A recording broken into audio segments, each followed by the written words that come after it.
एक money laundering का और दूसरे इंसदाद दहशतगर्दी का। और इस पर बड़ा आपको पता है कि बड़ा प्रेशर था, ख़ास तौर पर जो अक्टूबर में यूनाइटेड नेशन के ममालिक बैठते और हमें जो FATF में जो ग्रे लिस्ट में डाला गया था। जली ना, तेरी भी जली ना। हेलो दोस्तों, कैसे हैं आप सभी। दोस्तों आज हम जो है पाकिस्तानी मीडिया का एकदम लेटेस्ट वीडियो देखने वाले हैं। लेकिन दोस्तों सबसे पहले हम डिस्कस करने वाले हैं कि पाकिस्तानी मीडिया इंडिया के बारे में क्या डिस्कस कर रहा है। दोस्तों पाकिस्तानी मीडिया कभी भी इंडिया के बारे में पॉजिटिविटी की बातें जो है डिस्कस नहीं करता है, बल्कि ये कहता है कि इंडिया की इकोनॉमी, डिप्लोमेसी बहुत ज़्यादा जो है अच्छी है, जिसकी वजह से इंडिया ने पाकिस्तान को आइसोलेट कर दिया। तो दोस्तों इसमें कोई शक नहीं है, क्योंकि इंडिया इतना आगे जा चुका है कि पाकिस्तान अब उसका मुकाबला किसी भी फील्ड में नहीं कर सकता। तो दोस्तों चलिए वीडियो देख लेते हैं। वीडियो देखने के बाद बाकी सारी बातों पर डिस्कस करेंगे। चलिए शुरू करते हैं। एक मनी लॉन्ड्रिंग का और दूसरे इंसदाद दहशतगर्दी का। और इस पर बड़ा आपको पता है कि बड़ा प्रेशर था, ख़ास तौर पर जो अक्टूबर में यूनाइटेड नेशन के ममालिक बैठते और हमें जो FATF में जो ग्रे लिस्ट में डाला गया था, उसके निकलने के लिए ये ज़रूरी था कि हम दोनों बिल, यानी मनी लॉन्ड्रिंग वाला, इंसदाद दहशतगर्दी वाला बिल पास करते। यही नहीं बल्कि आज तो हमने अक़वाम मुत्तहिदा में वो गालिबन कोई 750 लिस्ट भी भेजी है कि जो लश्कर थे, सिपा थे, उनके जो है हमने अकाउंट भी मुंजमद किए और हमने कहा कि नॉन स्टेट एक्टर भी अब सरगर्म अमल नहीं हो सकेंगे। और मैं समझता हूँ कि ये FATF का बिल, जिसमें एक हद तक अपोजिशन भी इब्तदा में शरीक थी, लेकिन कल प्राइम मिनिस्टर आए और आपने देखा कि कितना हंगामा खेज इजलास रहा। लेकिन आफ्टर ऑल मैंने कहा ना कि हम अचीव हुए, और अगर हम ये अचीव ना करते, यानी ये दोनों बिल पास ना होते, तो फिर हमें सिफारती तन्हाई का तो शिकार होना ही पड़ता, साथ साथ हमें संगीन मालियाती मसाइल का सामना करना पड़ता। कि क्या हम पाकिस्तान किस हद तक प्रेशर बर्दाश्त करेगा जब ट्रंप भी और सऊदी अरब भी और इधर से आया और UAE भी। देखिए पाकिस्तान तो इस इक्वेशन में छोटा मुल्क है ना मुजाहिद बरेलवी साहब।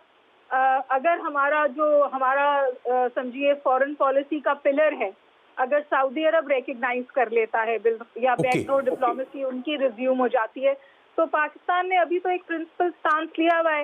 लेकिन मेरा ख्याल है कि अगर सबसे अहम मैं समझती हूँ कि अगर सऊदी अरब की तरफ से रिकग्निशन आ जाती है, तो फिर पाकिस्तान में भी मेरा ख्याल है कि ये कुछ बिल्डिंग हो जाएगी, कंसेंसस बिल्डिंग हो जाएगी। अभी इमरान खान साहब ने एक पॉपुलर स्टेटमेंट दिया है। वो पॉपुलर स्टेटमेंट ये है कि जी हम बिल्कुल इजराइल को रेकग्नाइज नहीं करेंगे, लेकिन उससे तो ज्यादा खराब ताल्लुकात हमारे इंडिया से हैं। हम इंडिया को तो रेकग्नाइज भी करते हैं और उनके साथ कारोबार वगैरह भी करते थे, आजकल बंदे। चाइना इंडिया के बेइंतहा खराब ताल्लुकात हैं, लेकिन सफारती ताल्लुकात हैं और बेइंतहा तिजारत है। तो मेरा ख्याल है फॉरेन रिलेशंस में थोड़ा सा प्रैग्मेटिज्म होता है इजराइल के हवाले से, क्योंकि हमने बहुत इसको इमोशनली अपनी पब्लिक को चार्ज किया है इस इशू के हवाले से। तो एक मैं आखिरी बात खत्म करूंगी जो शायद गैर रिवायती भी हो। आपने इतने अरसे इजराइल को इंगेज नहीं किया, इससे क्या पैलेस्टीनियन कॉज को फायदा हुआ? आपने इंडिया के साथ भी बहुत कॉन्फ्रंटेशनल पॉलिटिक्स रखी, इससे क्या कश्मीरी कॉज को फायदा हुआ? क्या प्रैग्मेटिज्म का तकाजा ये है कि अगर बहुत ज़्यादा मुस्लिम कंट्रीज इजराइल से इंगेज हो जाएं, बशमूल सऊदी अरेबिया और पाकिस्तान, तो फिर शायद वो कंट्रीज बेहतर पोजीशन में होंगी कि वो पैलेस्टीनियन कॉज के लिए कुछ कर सकें, क्योंकि ये वो नई बहस है जो अब जन्म ले रही है। डॉक्टर साहब आपको पता है बड़ी मेरी मुश्किल एक तो ये हो रही है कि इस वक्त लोकल इश्यूज इतने डोमिनेट कर गए थे कि हम इन अहम इश्यूज को टच ही नहीं कर सके।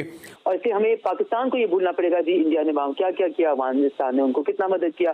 पाकिस्तान को भूलना पड़ेगा कि इस वक्त भी उनके vice president level AVP I believe he is right now किस किस्म के poisonous comments पाकिस्तान के बारे में देने। We have to forget all of this and move forward, turn the page and एक blank page के ऊपर हमें शुरू करना चाहिए। So I'm least concerned about in fact I'm quite pleased that Pakistan is not center stage when these when the Afghan people are speaking to each other। जी एक तो हिना खर साहबा थैंक यू। देखा डॉक्टर साहब, बहरहाल आपने देखा कि हिना खर साहिबा ने पीपल्स पार्टी से ताल्लुक़ रखती हैं, उसके बावजूद उन्होंने एक नेशनल इंटरेस्ट को पेश नज़र रखा, वरना यहाँ भी पॉलिटिकल स्कोरिंग नहीं की। यानी ये दुआ टॉक के हवाले से मैंने सवाल किया, क्योंकि बहरहाल मैंने कहा ना कि मैं तो खैर काफ़ी, जब वज़ीर ख़ारजा थी इनके साथ एक ट्रैवल वगैरह भी मैंने काफ़ी किया, और ये इनका इन्होंने बिल्कुल वादे किया कि इसमें हमें हर वक्त पैर नहीं घसीटने चाहिए गवर्नमेंट्स की। तो ये जो मैंने सवाल किया था डॉक्टर साहिबा के दोहा टॉक में, आपको भी लगा कि हमें कोई इतनी अहमियत नहीं दी गई जितनी जानी चाहिए थी, क्योंकि हम मेन प्लेयर थे हम बकाई? डॉक्टर देखिए, मैं नहीं समझ, अगर आप ये पूछ रहे हैं कि क्या पाकिस्तान साइडलाइन हुआ है? अगर साइडलाइन नहीं भी हुआ तो हमारी वो रिप्रेजेंटेशन नहीं थी कि इंडिया का तो नुमाइंदे ने तकरीर भी की, लेकिन हमारे कोई नुमाइंदे की स्पीच नहीं हुई वहां पर, अगर मैं गलत नहीं हूं तो। मेरा ख्याल है कि मैं लार्जली हिना अख्तर साहिबा से एग्री करूंगी कि इन इश्यूज को बॉटल नेक बना के पीस प्रोसेस को स्लो डाउन नहीं करना चाहिए। हाँ, ये भी वही भी यही कह रही थी, उनका भी यही कहना है। जी, हमारे बहुत स्टेक्स हैं इसमें और खित्ते की सियासत तब्दील हो रही है, जिसकी वजह से ऑटोमेटिकली पाकिस्तान की पोजीशन स्ट्रेंथन होगी अगर इंडिया के रिप्रेजेंटेटिव ने वहां दोहा में तकरीर कर ली तो भी। सबसे बड़ी बात तो ये है कि इंडिया को अपीस करना था, क्योंकि जब से तालिबान से ये गुफ्तगू शुरू हुई है, इंडिया समझता है कि वो खित्ते की सियासत से आइसोलेट हो रहा है और अफगानिस्तान में तालिबान से बातचीत को वो अपनी डायरेक्ट ह्यूमिलेशन और डिफीट के तौर पे देखता है। तो मैं समझती हूँ कि पाकिस्तान को थोड़ा बड़ा दिल करना चाहिए, इसकी कोई अहमियत नहीं है। शाह महमूद कुरैशी साहब ऑनलाइन आए थे, उन्होंने वीडियो लिंक से ज्वाइन किया था। सादिक साहब परमानेंट एनवॉय हैं पाकिस्तान के, इस हवाले से वो शटल डिप्लोमेसी का भी अब हिस्सा है, अफगानिस्तान तशरीफ भी ले गए थे। तो मैं समझती हूँ कि ये नॉन इशू है। बड़ा इशू ये है कि ये अमन पीस प्रोसेस आगे बढ़े और पाकिस्तान का कलीदी किरदार माना जाए, और गॉड फॉरबिड अगर डीरेलमेंट ऑफ दिस पीस प्रोसेस होती है तो फिर एक बार फिर पाकिस्तान को मुजरे इल्जाम ना ठहरा। नमस्कार दोस्तों, वीडियो आपने देख ही लिया है। दोस्तों, सबसे पहले एक रिक्वेस्ट करना चाहूँगा कि आप जो ये वीडियोस देखते हैं पाकिस्तानी मीडिया के, इनको बहुत सारे इंडियन यूट्यूबर्स ही बनाते हैं। तो मैं आप सभी से रिक्वेस्ट करना चाहूँगा कि आप उन लोगों का हौसला बढ़ाएं, कमेंट करें, उनकी वीडियोस को लाइक करें, ताकि वो लोग आपको ऐसे ही बहुत सारे वीडियोस और दिखा सकें और ला सकें। दूसरा दोस्तों, इंडिया में बैठ के इंडिया के लिए काम कर रहे होते हैं, इंडिया के लिए डिप्लोमेसी का एक प्लेटफॉर्म तैयार करते हैं जिससे इंडिया आगे बढ़ सके।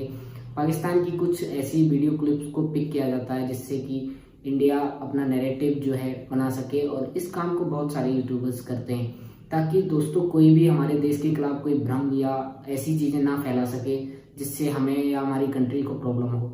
तो इन लोगों के वीडियो जो हैं उनमें जो सच्चाई होती है वो दिखाई जाती है, और उसके बाद बहुत सारे इंडियन यूट्यूबर इस काम को कर रहे होते हैं। तो सबसे पहले मैं ये कहना चाहूँगा कि आप उन वीडियोस को लाइक, शेयर और चैनल को उनके को जरूर सब्सक्राइब करें ताकि वो लोग और आगे बढ़ सकें। तो दोस्तों, सबसे पहले ये कहना चाहूँगा कि अभी आपको अगर वीडियो पसंद आया है तो प्लीज़ वीडियो को लाइक कीजिएगा, शेयर कीजिएगा, और मैं ऐसे ही मज़ेदार और इंटरेस्टिंग वीडियो आपके लिए लाता रहूँगा। मिलता हूँ अगले वीडियो में, तब तक के लिए थैंक यू।